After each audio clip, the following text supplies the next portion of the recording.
Welcome to the Reconstructing Children's Rights Institute fourth conversation. Our stories, our faces, our voices. Who tells our story? Over the course of the first three conversations, the Institute has recognized and unpacked the power imbalances inherent in the international development and humanitarian aid industries, and more specifically the industries of children and youth rights and child protection. Rather than empowering children, youth, and families, these industries' imagery, communications, and narratives can strip them of their voices, identities, and multifaceted stories. This session will move the conversation beyond words and concepts to focus on the power of the visual arts and storytelling, to portray the lives of children and families from a variety of perspectives and points of view.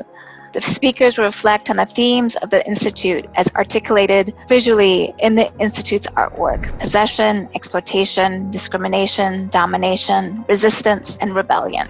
The speakers will discuss how they and other artists are pushing back and retelling stories and using art and arts programming as a way to protect and empower communities, and more broadly, in reconstructing and reframing children's rights. I'm thrilled to introduce our four incredible speakers who are accomplished artists, storytellers, and activists. Aisha Bain is an inspiring leader with over 15 years of experience in senior leadership and has managed programs and partnered with community organizations responding to violence against women and girls in prevention, mitigation, service provision, advocacy, and policy change in more than a dozen countries. As a filmmaker, artist, and author, Aisha has a particular passion for using creative tools and media to further social justice movements and to raise the voice and visibility of women and girls within those communities. She is a co-founder of Resistance Communication, a creative action agency that works with local power to elevate the voices and visibility of women and girls and resistors fighting for social justice through radical storytelling, transformative programming, and art grounded in a strategy for social change. She's co-founded Vision Not Victim. Previously, she had worked with International Rescue Committee in a variety of roles. She's worked in numerous countries, including DRC, Ethiopia, Philippines, India, the Balkans, and Mongolia.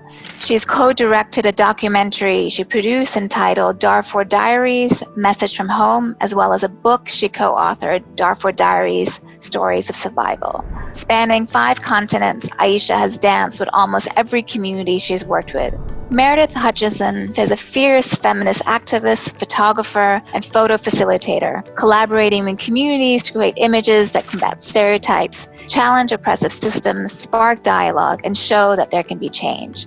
Her work uses art, photography, graphic design, humor, theater, and music to amplify the voices and visions of women and girls. Meredith has implemented processes of collaborative media in over 15 countries, partnering with international nonprofits, UN agencies, and grassroots movements. Along with Aisha, she's a co-founder of Resistance Communications and also co-founded Vision Not Victim.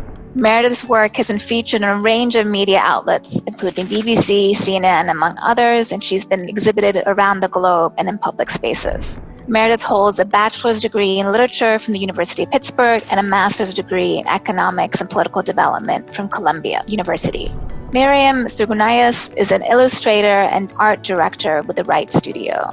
After graduating in philosophy at Universitat de Barcelona, Miriam moved to London, where she obtained her MA in visual communication illustration at the University of the Arts, London. Since 2013, Miriam has been working hand in hand with Corinne as an illustrator and art director. In 2020, Veronica Yates and Miriam co-founded the Wright Studio, and Miriam serves as the art director. The Wright Studio is a creative hub for people and organizations to engage on human rights issues affecting children, young people, and future generations through the arts and other expressions. Miriam's work aims to translate images into what others think in words. This brought her to specialize in the editorial field, illustrating social issues, books, articles, murals, campaigns, and other things combining hand-drawn and digital process. Galuh Indri Wiyarti is an Indonesian illustrator and graphic designer based in Spain. Galuh is a Reconstructing Children's Rights Institute illustrator. After graduating from the Leeds Arts University in 2018, she uses collage and mixed media as a method of work. Galuh recently worked at Suka Studio, a creative agency in Jakarta, specialized in brand and identity design, as a graphic designer and project leader before moving to Spain. Since then, she has helped international companies and communities to attend their visual needs by designing concept and illustrations, editorial and animation purposes. Heavily inspired by the Dada movement, the artistic movement motivates her to focus on translating narrative using humor. Her work aims to break the boundaries through visual interpretations, aiming to connect and communicate with people despite language and culture barriers. Thank you for joining. For the first question, how have the visual arts been used to further perpetuate embedded colonial, racist, and patriarchal norms within the humanitarian aid industry, and more specifically within the international children's rights sector? I'll pass that on to the Resistance Communications team. Thank you for having us and for this really beautiful and powerful, necessary and timely conversation. In terms of this question, I think, Meredith, I'll start by saying, for us, the framing of this is really critical and important. And we'll back up by looking at the overall meaning of what we believe and understand and really utilize the arts to be. Art itself, visual storytelling, all of this encompasses how humans fully understand ourselves through time. We understand ourselves through story, right? Our histories, who we are, our identities, right? And art and media transmit that widely. So when we're really looking at the arts, visuals, the power of visual storytelling, we really need to start by understanding that this is not some side kind of communications tool that the humanitarian industry can use or utilize or kind of raise money over here or do some advocacy over here. In fact, in and of itself, visual storytelling is one of the strongest political, social, and moral tools for change, right? It is art often grounded in strategy for change. So when we understand the strategic and powerful tools that they are, and we frame our understanding from that context, this shifts the whole conversation to not how can arts be used here or there, but how are they being already misused because they show up everywhere in everything we do. Every political campaign utilizes visuals, right? Everything we understand about who's right, who's wrong, who's in, who's out, what's healthy to eat, a frying pan with our brain on drugs, right? These powerful visuals that were used over time, and depending on the country that you lived in, right, really demonstrated how humans were supposed to act and understand. And that directly relates to how we see and experience children. But whether it's really treating children as victims, right, or being able to understand and work with and direct with their power and leadership for the work that they're already doing. So that is the place we're trying to actually work from and understand and communicate, because we use it in all parts of our society. So the humanitarian industry is no different from how we raise money, to how we advocate, to how we brand ourselves, to how we, with all good intention, show what we do, though we even create harm through how we collect and utilize story. So there's a lot more to say about it, but let me pause there. Meredith, I'd love to hear if you have anything to add. Yes, just a few things to sort of tack onto that beautiful arc you painted. So, visual arts is a tool or a technology or a practice. So it is neither good nor bad. It is really who is holding the power in I think you can kind of break it down for this question in terms of who's holding the power around representation, process, and framing. I'll talk as a photographer from that perspective. So for representation, the spectrum of visibility for so many Black and Brown communities and so many marginalized communities is incredibly narrow. There's a handful of archetypes that people's stories are forced into as you look at the aid industry and how they do storytelling for fundraising, marketing, advocacy. And so there's no provided space to share multiple identities, to share complexity, for people to craft, own, author how they are represented. And that moves into process. So one, just representation in the humanitarian field in general there is very little opportunity for communities of color in particular to represent themselves as they choose to. And that is an exercise of white power, which is at the crux of colonialism, racism, and patriarchy. So that's representation. I think in terms of process, photography, and I would say visual arts in general in the humanitarian field has a process that is incredibly exploitative.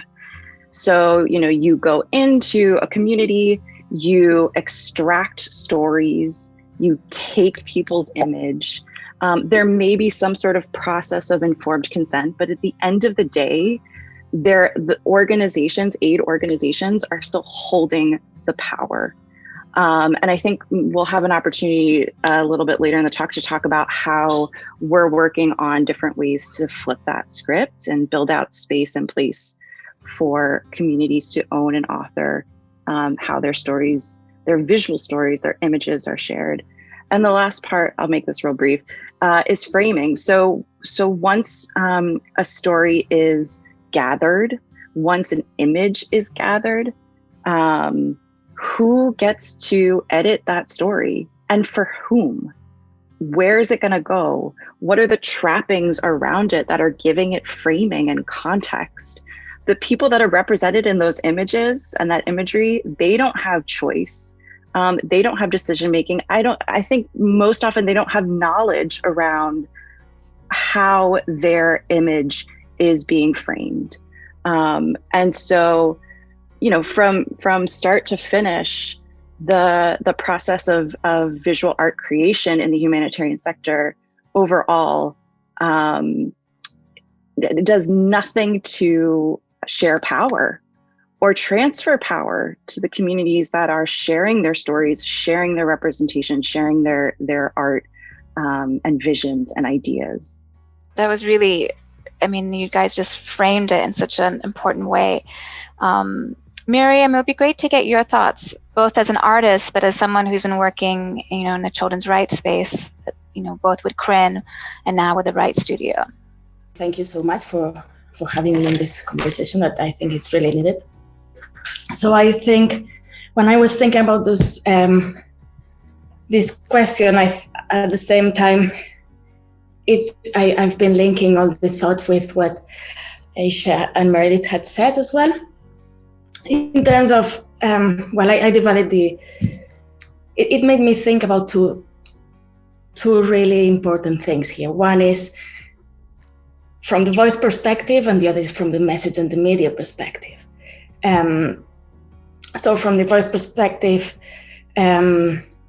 that's my opinion from the outset. Well, I think that in general, the aid industry has been using the same communication strategy as the market, like advertising companies.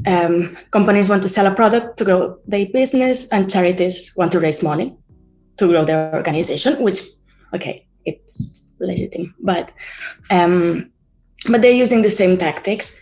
So therefore, they are the same people, the same system, the same culture, who is, as you were saying as well, Meredith, who has the voice, the power to tell the story, and who decide who is gonna be the main character of this story.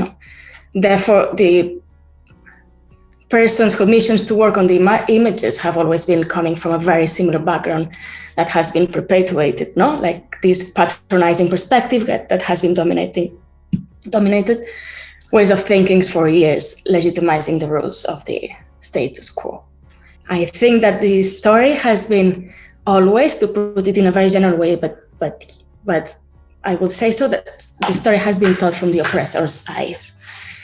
Why? Because I think that it keeps feeding the idea of selling. So using the concept of charity to keep the other side alive, not the person that you're photographing, and you, Meredith, you were saying as well, that you're going to decide what am I going to use it for, Probably to do that, to keep this other side alive, instead of changing things from the basis, inviting to think further, therefore to put rights on the table and to come back to the human basis and roots.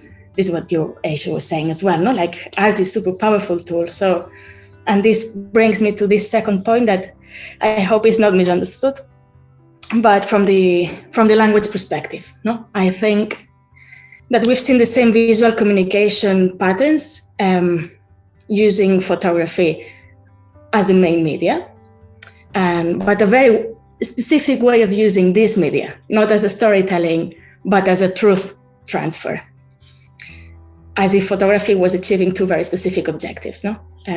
Give credibility to what is said on this perspective with real images, as well as providing material for some sort of sentimental, like pornography, to keep feeding individualism using these like emotional tricks.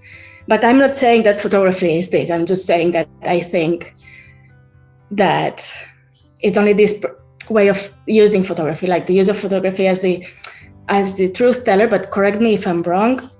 I think it coincides in time with the flourishing of the NGOs using report photography as a more accurate way of telling the truth, without considering who is behind the camera, who is in front of the camera, how is this image used for what? To sell, to transmit, to change.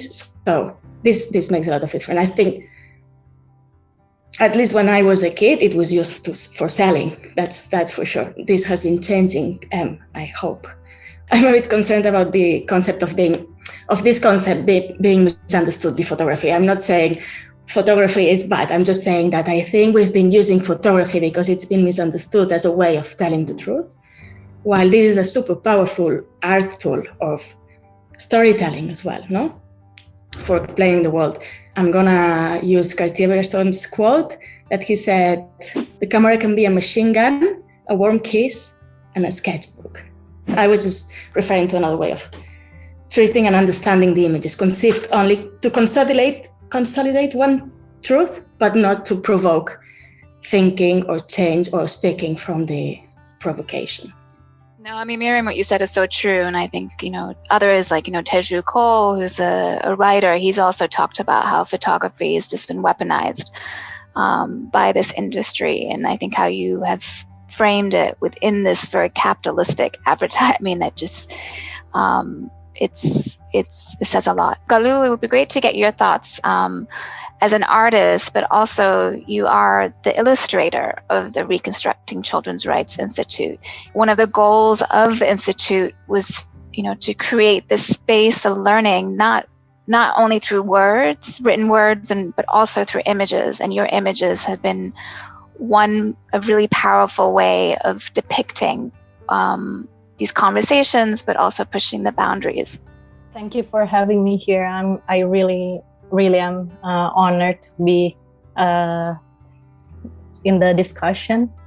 And while I agree with everyone, I think everyone have the same opinion. And also, I also want to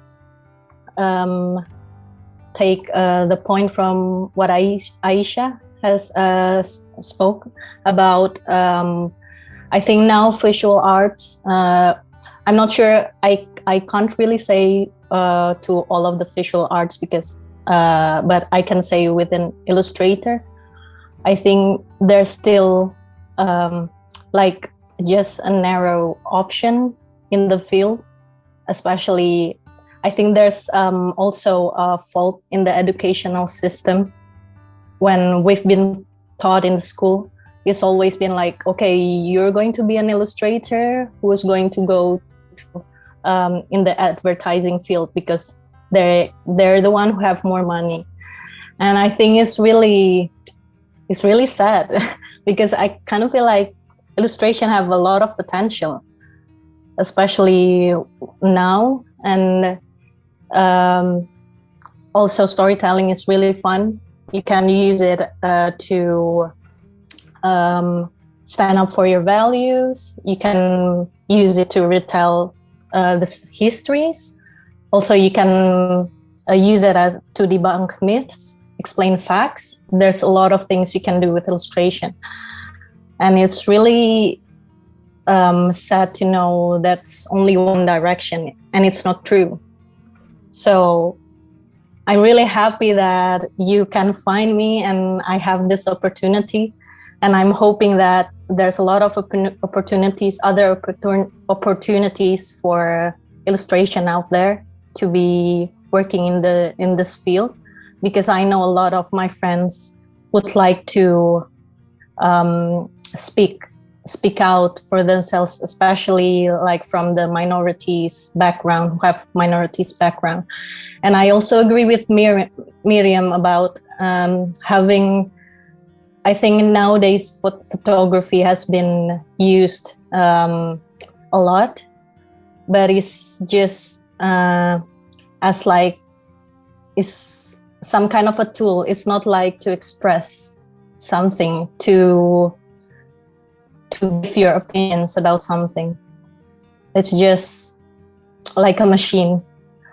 And I also agree with Meredith that in photography, like the framing, there's like this, I don't know how to say it. There's like this distinctive framing about just you're telling a story with photography, but just so people would give you more money, and that's it. I think that's really the main goal nowadays. And I think it needs to be changed, because visual arts have a lot of flexibilities. Like you can use it not to only to make people to sympathize, but it can also be able to make people to feel something, to be able to make them empathize of some topic that you want to tell. Thank you. I mean, I think if there's one lesson from the Institute, is that the illustrator and the power of illustration is just as important as words. I love this conversation. I appreciate everyone's comments. Thank you so much for having us here. And I really appreciate how real we're getting very quickly. That makes me feel more comfortable and confident about really the point of the conversation, who's listening, and all of us here who are able to actually express our truths, right, from our deep experiences around the world. I love what both of you, what everyone has been saying. Miriam, you said something around photography as a truth transfer. It like struck me really hard, right, because that is so importantly, right, it's so deep. Everything that you said was very clear. And it was so deep because that is the abuse of power of the humanitarian system. They utilize it as a truth transfer. And the moment you said that, I said, whose truth, right? But whose truth? And that is, right, really what we're looking at when we're looking at, I think, Ghazal, your central question around, the further perpetuating, right, colonial, racist, patriarchal norms. And I think the real damage that comes in here that we just really need to be honest about, and the industry needs to be honest about, is this the abuse of power, especially when it comes to this good intention, right? This good intention of aid creates space and place in the industry's mind that so much can be forgiven, that so much can be understood, because it's to help people. It's for helping people, right? And so it's almost used as a shield, right? And as excuse for then how images are transmitted, how stories are taken and utilized, right? But saying, it's fine if I take this child's image. I may or may not even have asked, for this parent for permission. And I may or may not have told them how and where the image will be used, right? Now maybe I made them sign something, so that's better of me. Still with no deep understanding that this image I'm now going to use any way that I want, right? To exactly what you said, it's almost a different type of emotional pornography, to pull and push at where and how I want this image to be used. No agency, no ownership, right? And a deep exploration and exploitation, I mean to say.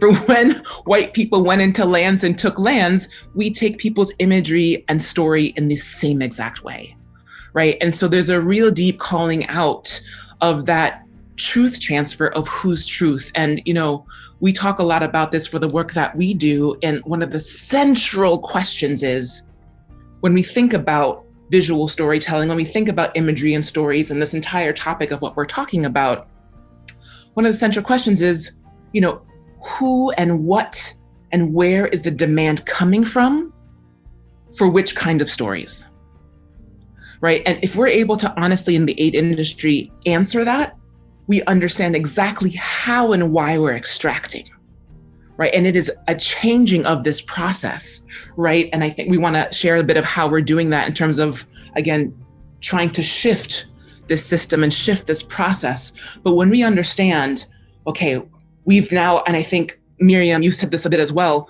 right? We've institutionalized, right, how we believe donors must receive information and how they ask for it, right? Who's demanding what? How do we understand who needs what? It's become institutionalized that donors need this kind of imagery and these kinds of stories. Politicians need these kinds of imageries and these kinds of images and these kinds of stories.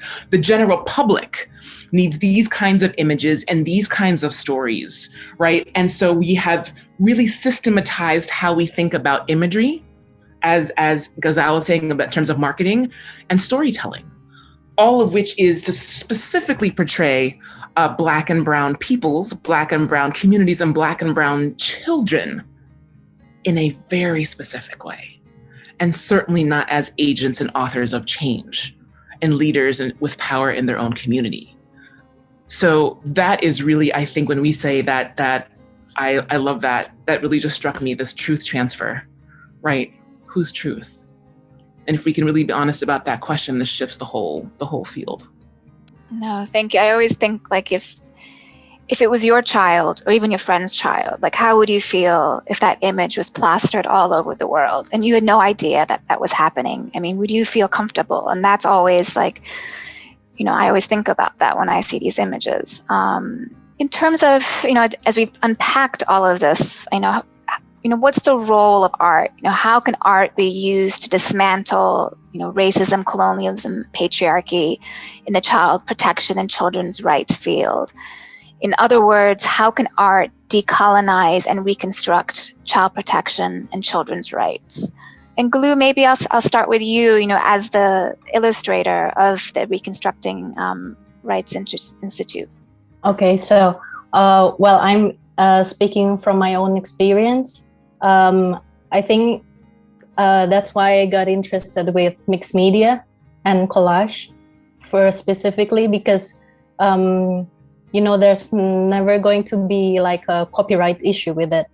And also you can mix up like just a bit from there, and you can make up like another whole new image. And I really like that part of kind of like recycling what you have. It's kind of like encountering objects from real life and then you make it a story of its own, And that's what I did with the 6 illustration, because like what you said, there's like you need a adult consent to be able to use some children's face. And with collage, it's really flexible because you can just take out like half from this picture and half from that picture. And I really like that I don't need to use like just from one race. I can mix up from a brown child, a Black child, an Asian child, a white child. So I think it's really liberating for me to be able to do that. I really like the idea about before we have the discussion, before I create this illustration, that you want me to give the power to the children, not to the adults. And it's really intriguing to create the artwork, the process, because at first I need to find like the keywords to be able to transfer it to the images. And I also use like the body language to be able to interpret the words, because sometimes like I think in English, well, in every language, a word have a connection if it's negative or positive. And I really like it that visual doesn't really have that. It's kind of like an ambiguity to it, and it's really it have its own freedom. Like people can reflect on it, and they can think about it afterwards. They can have their own opinion whenever after they look at the illustration. And that's what I really want to communicate. I really like to use it as a non-conformity, as a form of like criticism, as its own visual language, without even saying anything specifically. Also because it's, for me, for myself, speaking from my own experience, I move from different countries back and forth, and I need to adapt within the language, within the culture, and it sometimes get confusing because like each places have their own opinions, have their own cultures, and you can't really change people from that. And so I think with this illustration, it can describe something complex, but you can make it into like an effective as a way to do like a communication, but like really fast. For myself, I'm not sure if you guys ever heard of Dada movement, but it's one of the my greatest inspiration, because even though the art doesn't really make sense, but they have like a really great connection with politics and socials and justice. And I really like their idea to be able to interpret something complex into something that everyone can enjoy. Everyone can think like, what's the idea behind it? What are they trying to say?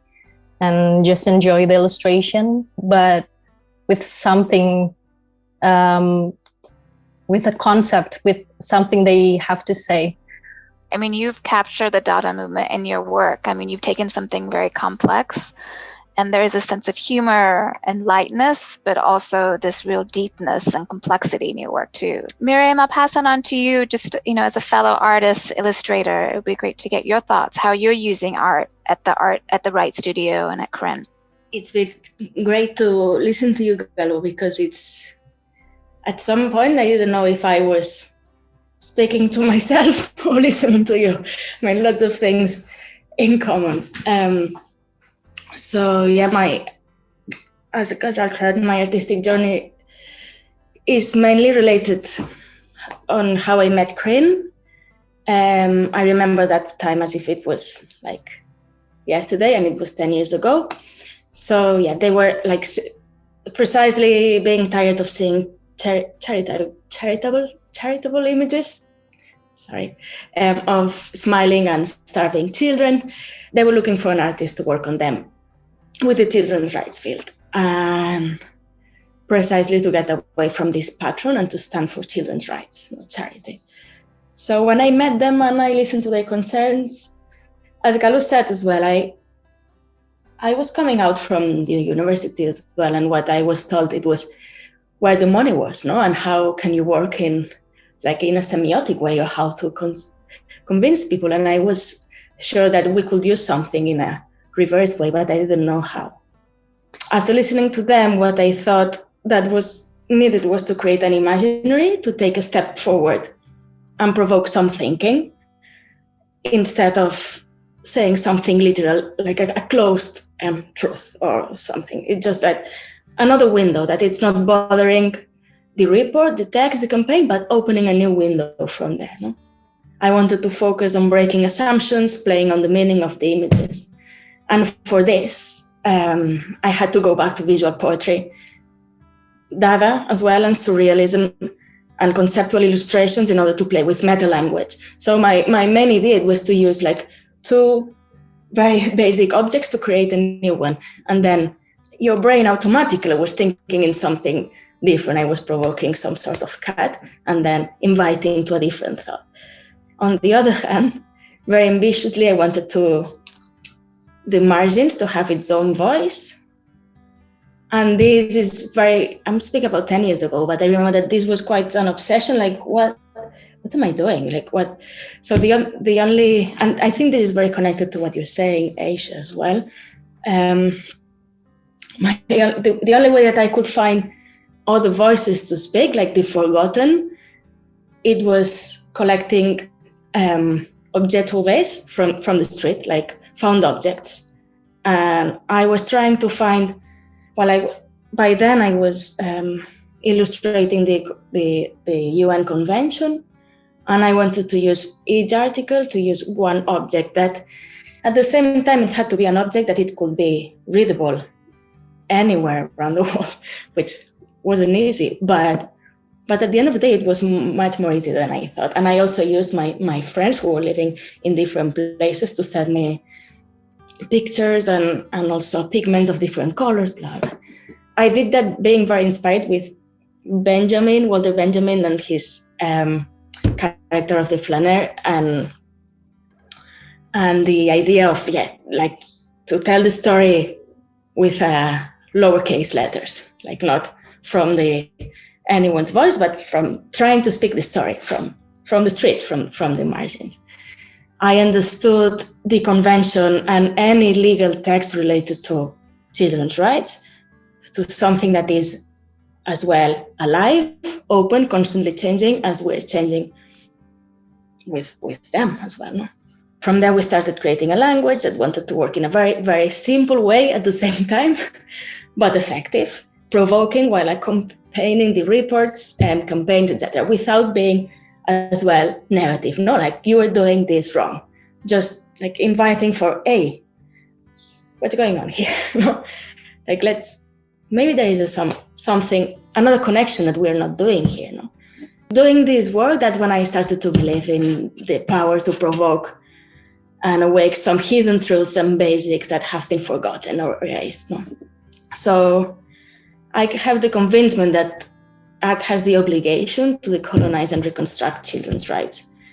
And it's needed because its language precisely has its roots in non-conformity, as Galuh was saying as well.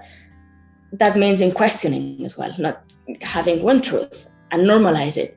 And that's it. Let's work with these rules, because who invented these rules? No, why are these rules here? No, let's put this on the table and try to point somewhere else. So, as I said earlier, in the same vein, children's rights, children's lives are not fixed concepts either. And another thing that I wanted to add that I think is very important, probably very basic, sorry for being that superficial, but it's like imagination, it's the art's own core.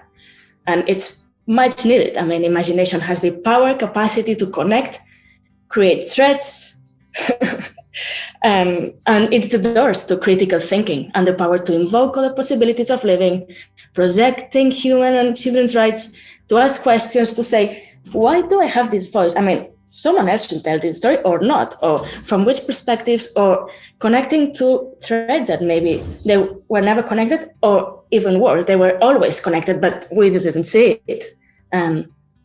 Because maybe it was not interesting for this patriarchal structure, no? Colonial, everything. So yes, that's the doors to openness, to infinite possibilities of connecting and bridging together. That was great. And I do want to stress that, CRIN was really the first, or one of the first organizations in children's rights that really opened up these conversations. And as you said, brought imagination to the space. And I always think we're working on children's issues. And one of the beautiful things about children is they have imagination. Like that's the thing that we lose when we're adults. We lose that imagination and curiosity. So, if we're working on children's issues, imagination should be at the heart of our work. And unfortunately, we kind of eliminated that and made it much more this technical kind of area of expertise. So I'll pass it on to Aisha and Meredith, and you can, share a bit more about the work you're doing at Resistance Communications. Miriam and Galuh, thank you so much for sharing that. I was watching our faces and we're just both like lighting up, like, yes, imagination is at the core of everything. And just building off of what was just shared, I think, yes, children, we all enter the world with radical imagination, and it doesn't disappear when we're adults. It is beaten out of us in many different ways. purposefully, because like you both were saying, imagination brings those questions. Every person can imagine. And I think every person is an artist. I just wanted to circle back to something I think I heard you both name. And Galuh, you had said, in your process, you have these conversations with the communities that you're working with. You're really you're paying attention to body language, to what people are sharing, and where power is in the room. And I think that is a piece of how visual art can dismantle racism and colonialism. More of the framing of an artist as a facilitator, especially when you're working with communities. So how can you build out and hold space for other people to share their stories, and what technical expertise can you offer to support them in translating those ideas, those stories, their thoughts, how they want to be represented to a larger audience in a way where they hold ownership and authorship. So again, I think it goes to process. Who's holding power in the creation process?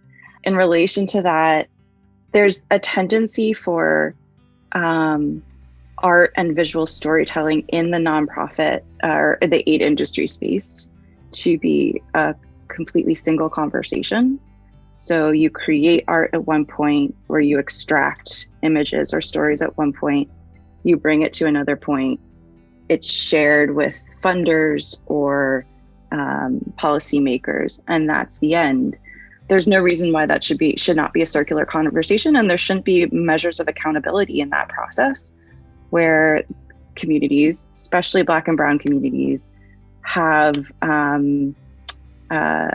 the information, the knowledge, the power to understand how their stories are being told and shared, and to what impact. I think there's something as well around not being stuck in time. So we tend to think of documentary, Miriam, you were talking about this. So we tend to think of documentary as a marker of truth in a single moment of time, but it's not, it's an art medium. And so there's lots of space and place to use it as a medium to jump out of the present, move into the future, move into the past, to reclaim both those spaces.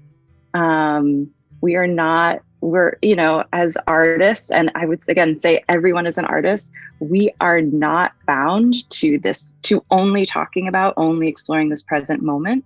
And so how can we use art and visual storytelling in the aid industry, in the children's rights field, and beyond, to explore both our race histories and our visions for the future, and then share those with those whom we choose to share.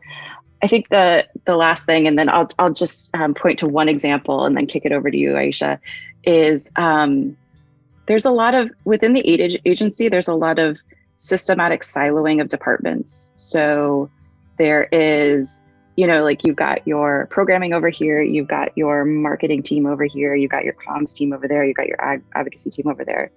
And the values and ethics that ground your programming don't necessarily translate to your communications team. And there is no reason why those two things need to be separate.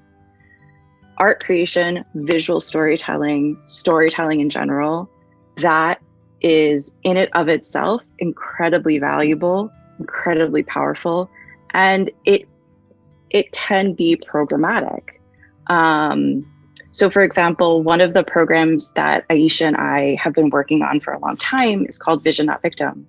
And that is anywhere from a 1 week to a 6 month program working with adolescent girls globally, supporting them in skill building, working with mentors, dreaming, visioning for their future, exploring their identity. And it culminates in collaborative photo shoots where each girl is not only posing as her future self, not pretending, stepping into her future and crafting an image around that, but directing, being part of the editing process, really having control over how her image is created, how it is shared, and what strategy is built around it, as Aisha was saying earlier, to what effect. And that is both programming and it is communications. So let me pause here, kick it over to you, Aisha Bain. I'm very nourished by this conversation. So thank you, everyone. I'm just going to keep saying that.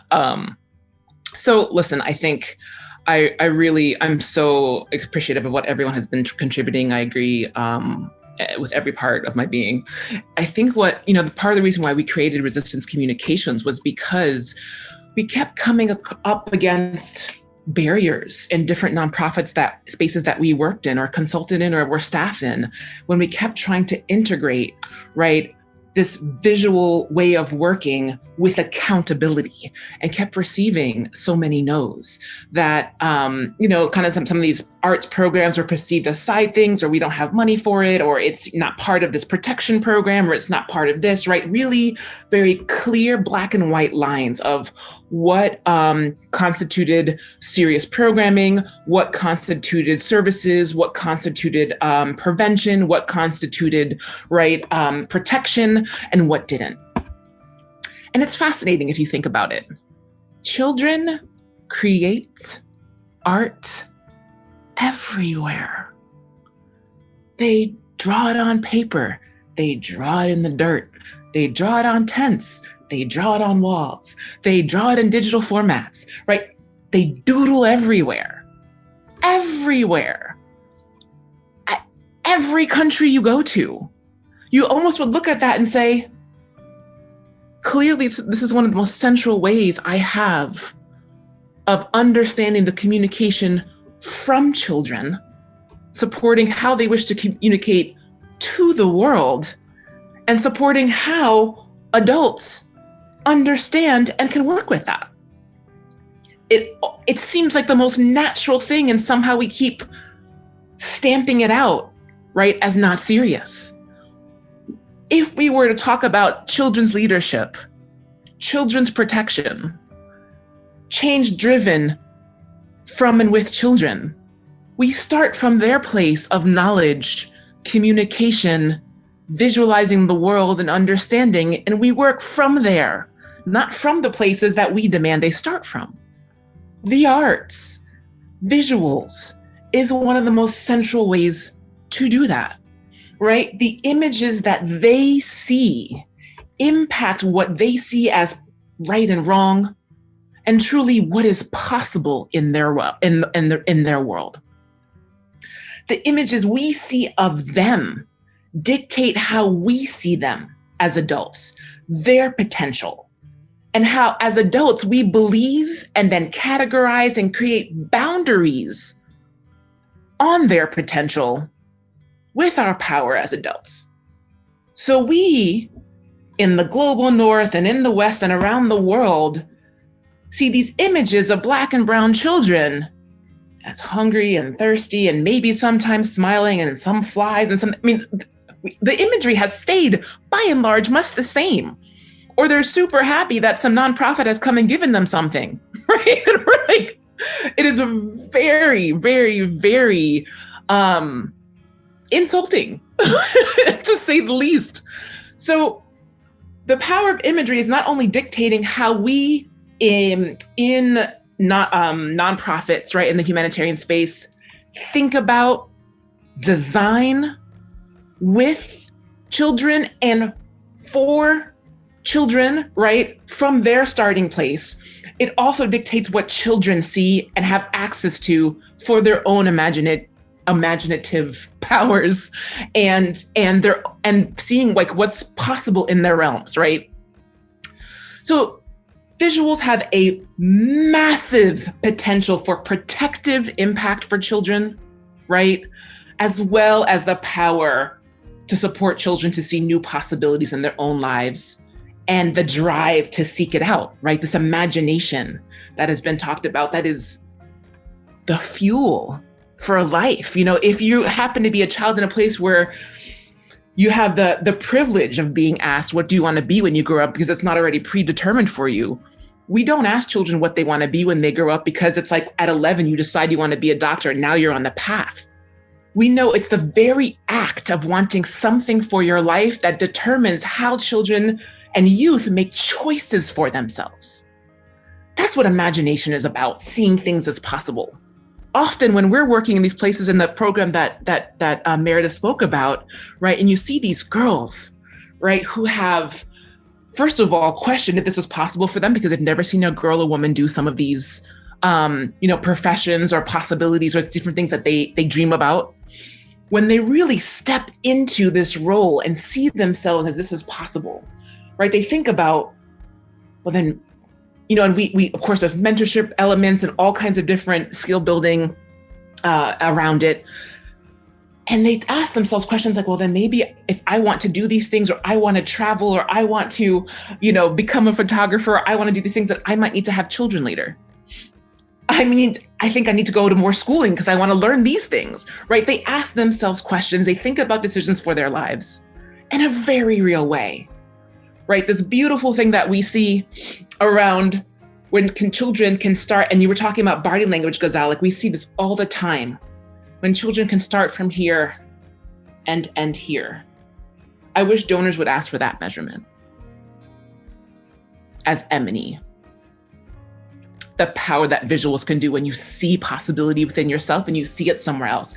And then they want to share that with other children, right? They naturally want to share that with other children. So I know I'm rambling, but I got so excited about this when I think about literally, when we say protective, the protective powers, like for child protection, it's endless, the possibilities of what these visuals and visual storytelling and art can provide. How many social, behavior change programs have you seen in the world? Visuals are at the center of it, showing, people how you change hearts and minds in many ways by showing people what's possible. Healthy families, girls in school, right?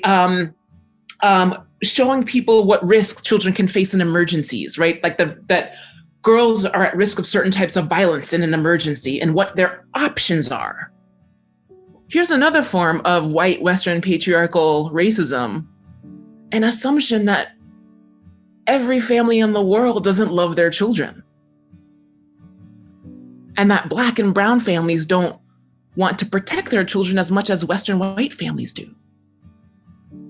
We never, ever received, right? This was the most amazing part of doing Vision Not Victim, and then showing these images that girls co-created and crafted, right? And directed to their families. The sparks that it created in conversation, not why should I do this? Why should I support my daughter? Why should I keep her safe? But how? It sparked like this, the joy in parents' faces, right? They had never seen girls like this. Some of them had never seen women like this either, right? The questions of, well, we want to keep her in school, but what do we do in this emergency and crisis when we have to pay rent and we have to do this and we have to keep her safe and we have to marry her off so she's not attacked, and all of these real questions in an emergency, where the question was, how can we want her to stay in school then? Like, we want her to do this. We want to support her.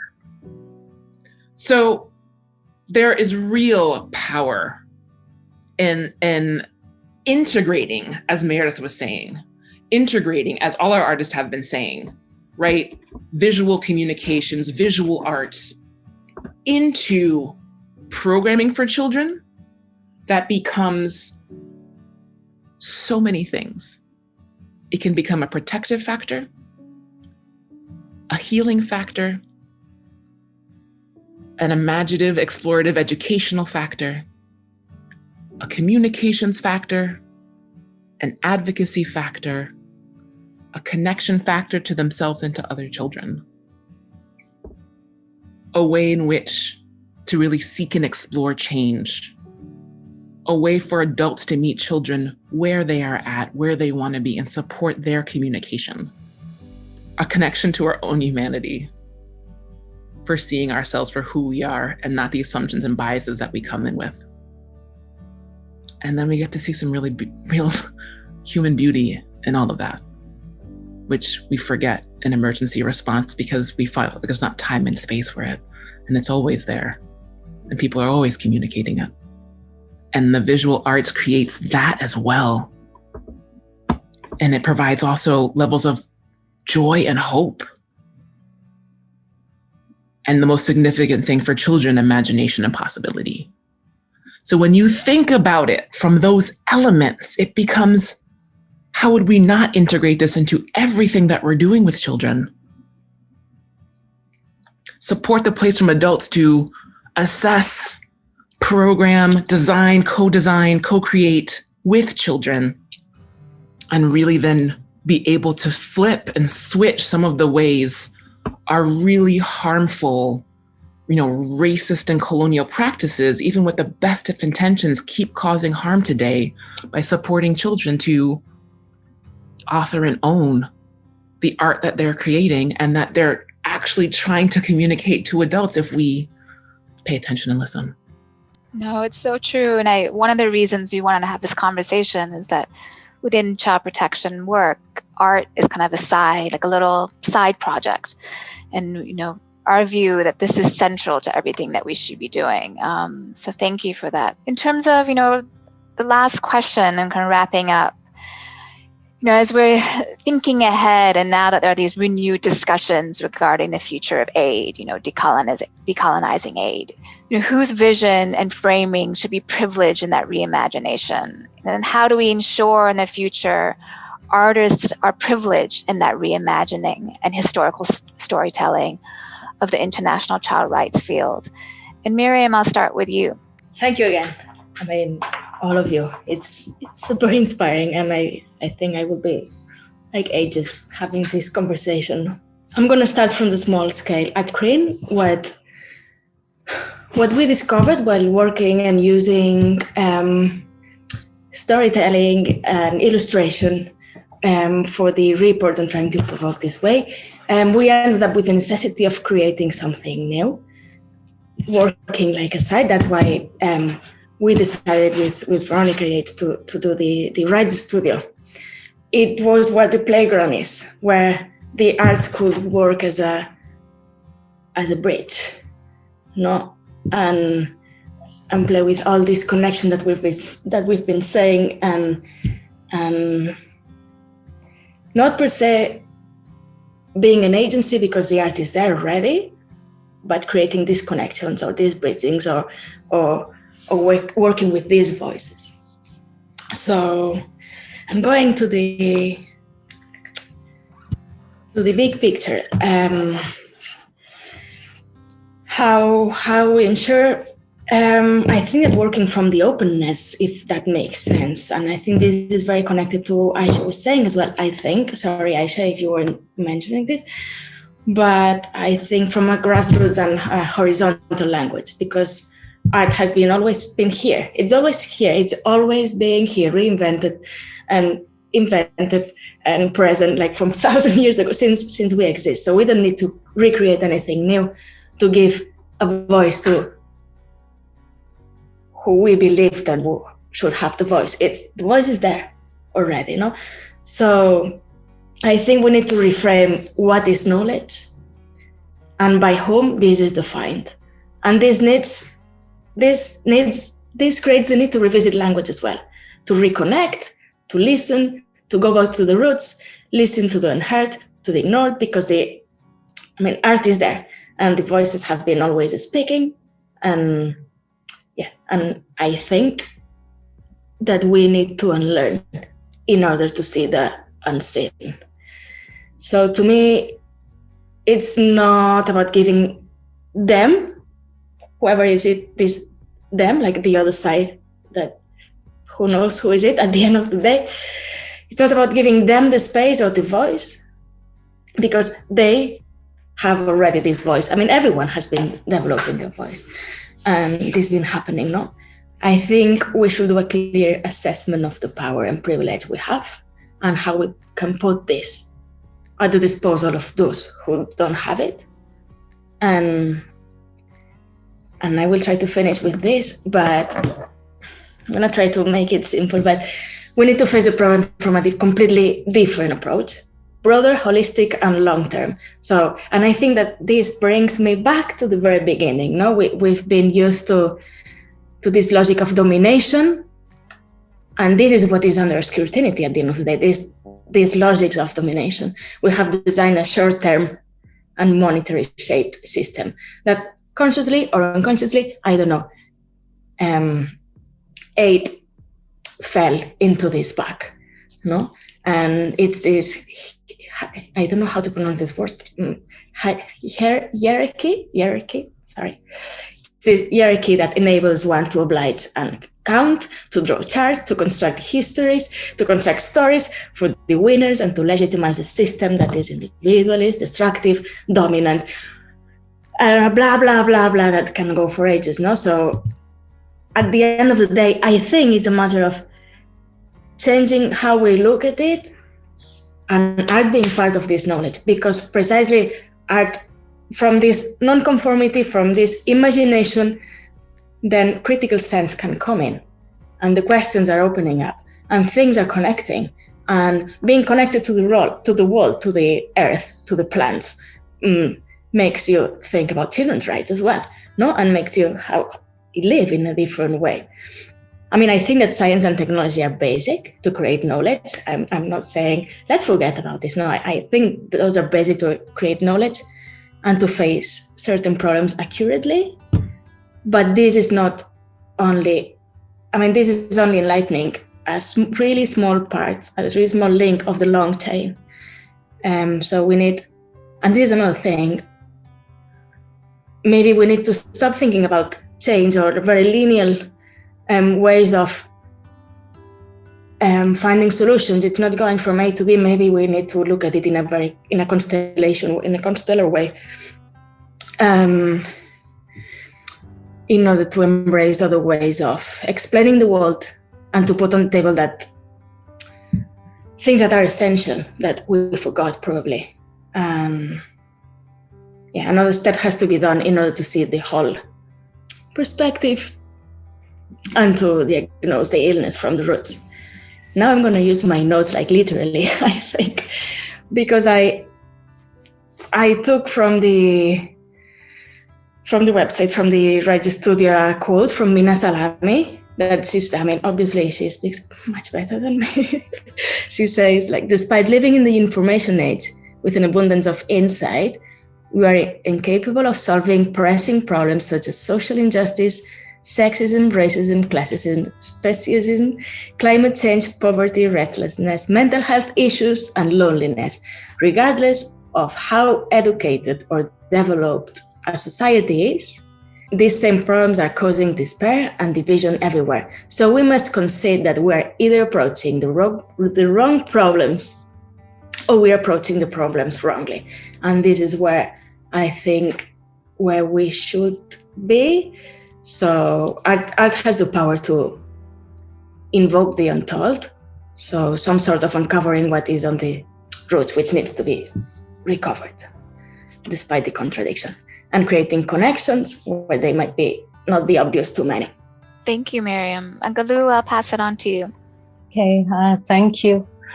For me, it's simple, but also simple is difficult. It's a question like who we wanted to help the most, really. I think that should be the main idea of this. And I think as an artist myself, there's like a responsibility that I need to value.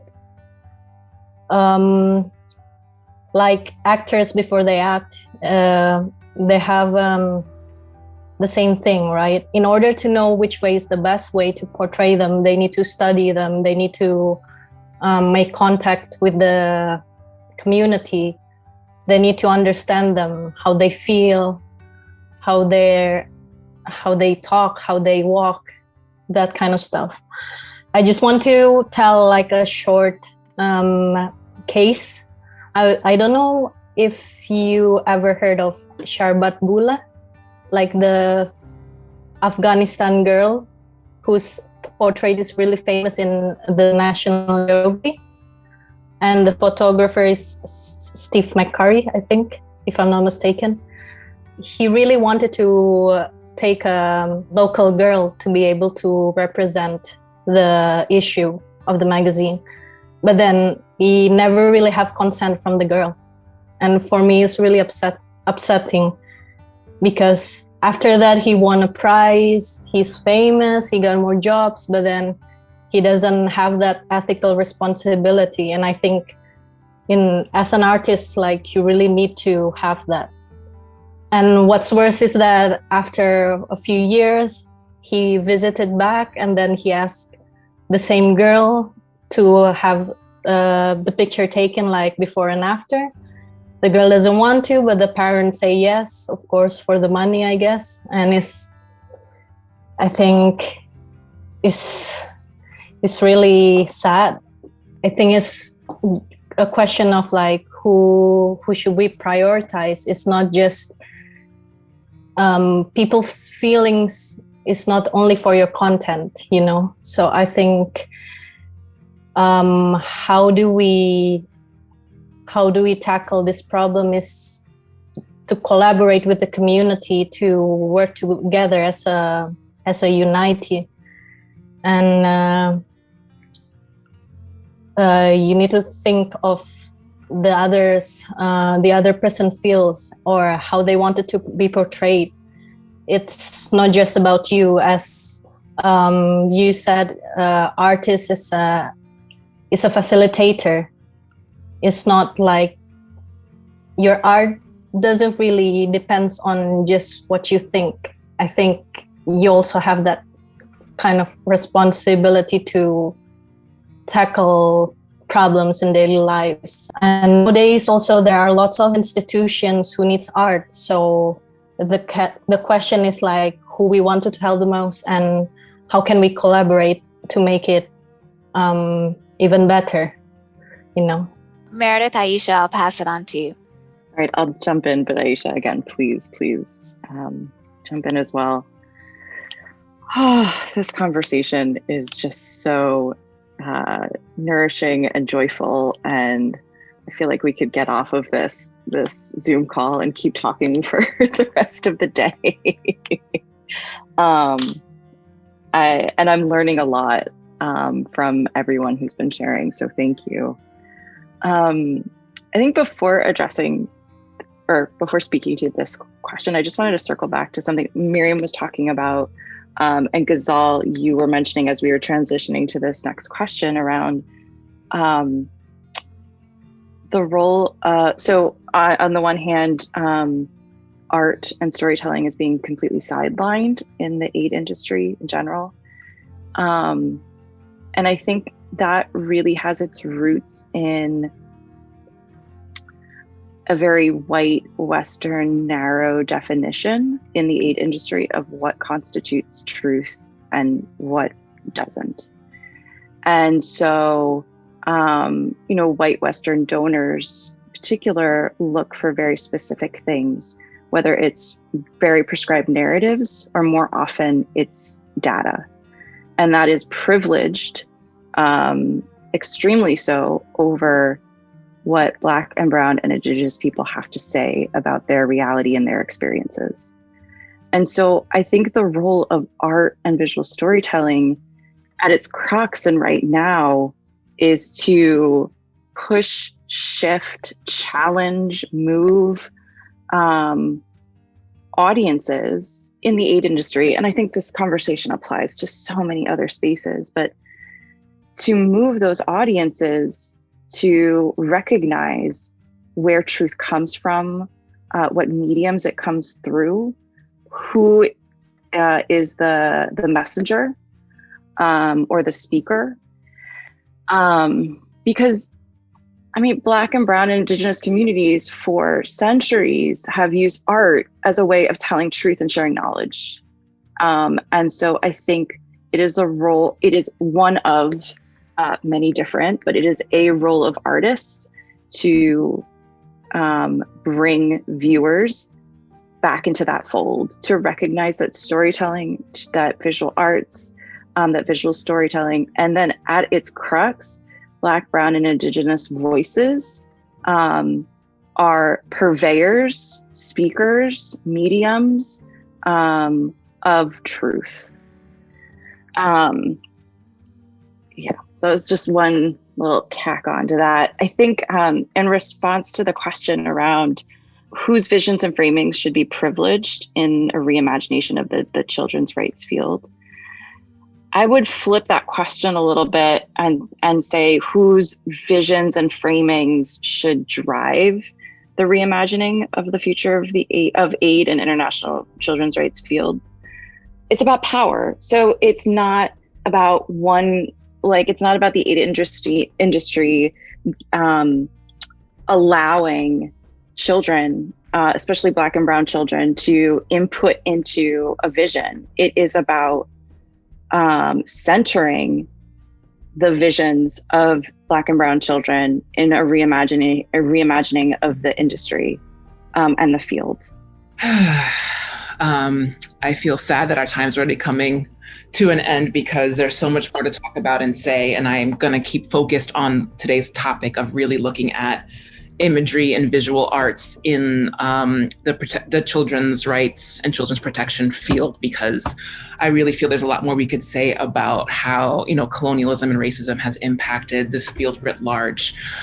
So staying focused, but we'll come back another time if you want to join us. We really, I think, want to share a couple things. I just want to share some beautiful nuggets that have been and beautiful pearls of wisdom that have been shared on this call as reminders. The arts and visual storytelling is important for the sheer beauty of it.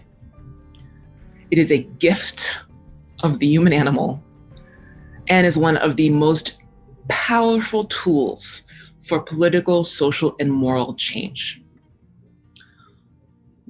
It has been said on this call, what is knowledge and by whom is it defined?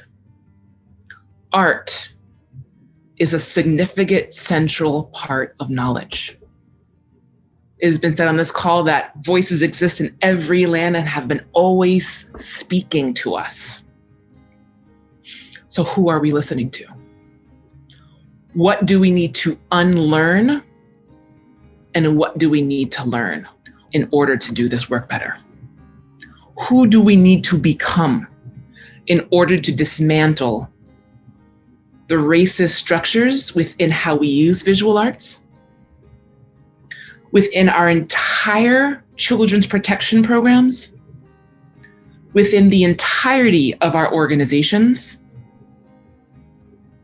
and within ourselves? There is no privileging, right, in the reimagining of the future of aid and whose visions are centered.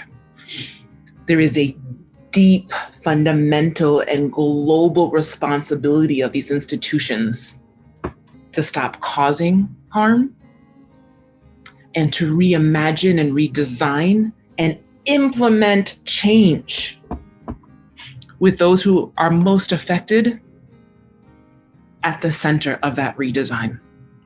So whose truth, right? Who is being listened to? Who is being believed? Black, Brown, Indigenous communities have been using art to share their truths for centuries. So what questions are you asking yourself? Who is demanding what kind of narrative, what kind of image, and what kind of story for what purpose? What is your process? Who is being centered in that process? And who has a role in saying how this imagery and story is being used? Who is authoring and owning it? And how are you changing your process and structures to be accountable to the very people you say you work with and for?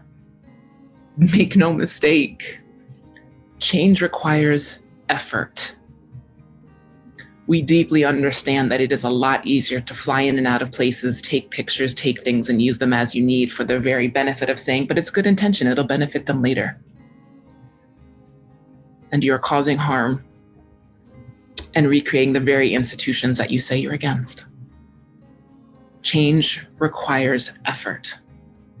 And there have been many amazing ways on this call that have been shared about how change can actually happen in the communications, in the visual arts, and in the integration of the visual arts in the child protection field. And there's a lot more. You can contact all the people on this call to keep working through and doing. Ultimately, the question truly is, are you willing to change? And for the betterment of children around the world.